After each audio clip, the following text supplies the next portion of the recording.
Nagpanchami special पातोळी, soaked rice, soak poha, grated coconut आणि jaggery हे घालून मी मिश्रण वाटून घेतलं आणि हे बघा या कन्सिस्टन्सीमध्ये मी ठेवलं.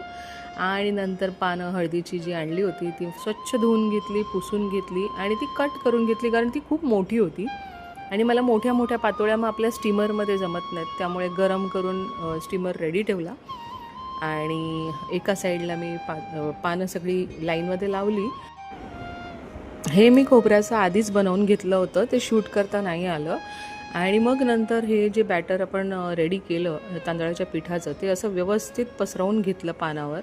आणि लेअर तुम्हाला जसा जाड पाहिजे पातळ पाहिजे तसं करायचं, त्याच्यावर ते सारण घातलं. मस्त असं मध्ये व्यवस्थित भरायचं आणि पान फोल्ड करायचं.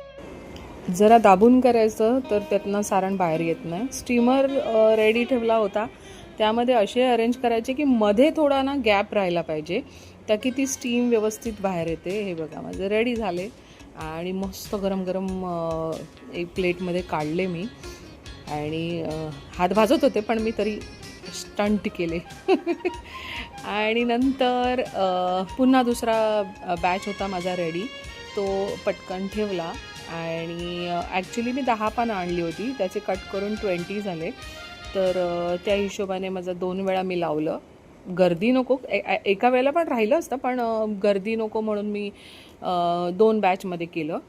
ते व्यवस्थित अरेंज केले ना तर एका वेळेला ते सगळे झाले असते.